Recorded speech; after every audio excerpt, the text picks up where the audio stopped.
Okay, so walk around this C registration, so either 1985 or 86, Land Rover 90, 2.5 diesel hardtop. Very original looking one. This one looks like it's finished in the original Stratos blue. Doesn't look as if it had any paint. I think the only extras on it, it's got twin spare wheels, one on the bonnet and one on the tailgate. It's got a set of 4 Discovery style alloys on it. It's got a side step on the near side, but not on the off side. Deluxe front seats, rear mud flaps, tow pack with electrics, and that's about your lot really. As I say, I think apart from the tailgate, which is a slightly different, slightly lighter shade of blue, I think it's probably been taken off another vehicle. The paintwork on this one is very, very original, so it is, should we say, fairly heavily patinated, because it's best part of 26, 27 years old now, so fairly heavily patinated and marked, but some people, me included, like them that way. Anyway, let's go around and pick out some good bits and bad bits. Clearly lots of paint loss here and there, especially on the bonnet. A couple of big areas there, one bigger one behind the spare wheel, a few around here, lots of chips and marks and stuff, and loads of bits of paint loss up here on the near side as well. But as I say, heavily patinated. Around the near side, we've got a slightly dented headlamp panel here just there, and slightly dented as well just underneath the headlamp just there, and a little bit of damage to the plastic closing panel. Near side front wing is a bit dented here in the corner. It's a bit dented there and quite heavily dented just there, just a little section about halfway down, which you can probably see. We just pushed it in a little bit, and again some paint loss and stuff. Some paint loss along here as well, lots of scratches on the wing tops and things. Scuttle corners, especially the near side, looks splendid actually. A little bit of surface rust here and there, but it looks really, really sort of solid and correct, and doesn't look as if it's ever had anything nasty done to it. It looks just like it left the factory really, as does the A-post. Very good indeed. Actually, oddly enough, there's next to no electrolytic reaction on this one. Perhaps it's the colour that does it. I mean, the colour is a bit flat, it's fair to say. Probably could do with a serious polish to bring it up to scratch. But as I say, that's the way some people like them, myself included. Usual patina and bits of paint loss on the doors. Actually, I won't keep going about paint loss. It's on every panel, basically, one way or the other. And a few scratches down the sides. But that's really, apart from that, that's about it.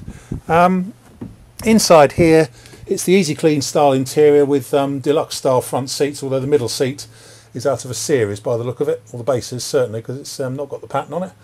But otherwise, it's all reasonably good. These mats have seen slightly better days, these Land Rover mats.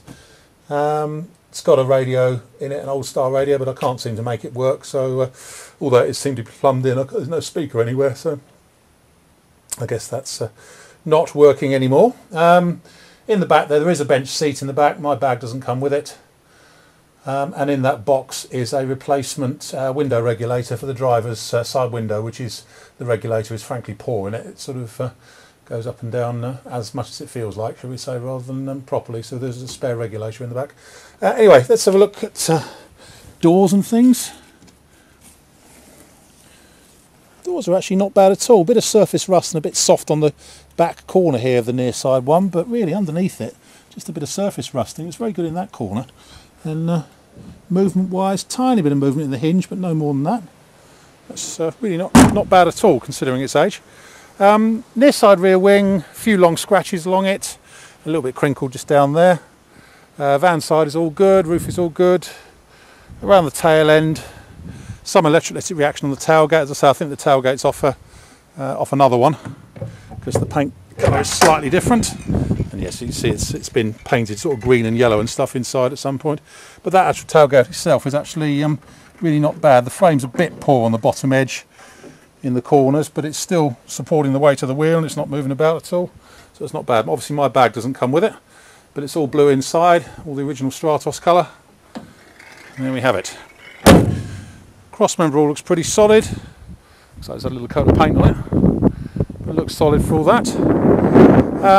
Down the near side, some sort of, I don't know if this is an old sticker or tape or something. In fact, it has been brush painted there, just on the offside rear quarter. You can see where it's been painted in. A few blemishes and stuff there. Looks like, I don't know what it is, some tape or some white marks or something in the paint. Just don't know. But as I say, it is, you know, marked in the offside rear corner. Aside from that, a couple of touched in areas up here on the van side. Lots of paint loss around the fuel filler. Offside modesty cover is slightly crinkled down there. Offside door, lots of paint loss and stuff here, there and everywhere. And again, a large sort of gouge that goes from there to there on the offside door along there. But again, up here on the near side, on the offside front scuttle corner, it's splendid, really nice. A-post, apart from the usual dig where the driver's door has hit it, is very good. And the offside front wing, apart from the usual paint loss, in fact there's a large chunk of paint loss up there, possibly had a bit of paint around here at some point. And a slight sort of dink just down there. Apart from that, it's pretty original. Possibly had a bit of paint on the offside front wing. Don't really know. Driver's doors, a fair bit of paint loss up here on the top of the door. Inside here on the driver's side, no idea what this wire thing here is doing. Seems to be rather sort of poorly put in, but doesn't seem to go anywhere. Driver's seat, it's not bad. That's all sort of as it should be in there. Let's have a look at this. Driver's door, bit hold in the back corner. Otherwise, again, it's not bad at all really. A little bit of movement in the hinges, but no more than that. It looks like there's some tape on the very edge of the footwell, so I suspect the edge of the footwell is slightly rusty. It's not an MOT point on these; it just stops your feet from getting wet. So it's just, I can see it just up the inside of the inside of the footwell seam there. That's about it really. I'd say it's very original, ungot at, early 90 really. That's about it. My name's Simon. You can reach me on 0771 906 9353 or in the office on 0118 946 3352, or you can go to our website, which is www.motodrome.co.uk. We take part exchanges. We can take Visa and MasterCard credit cards and debit cards with a 2% surcharge for credit cards, and we can ship it anywhere you like in the world, obviously at a cost. That's about it. End.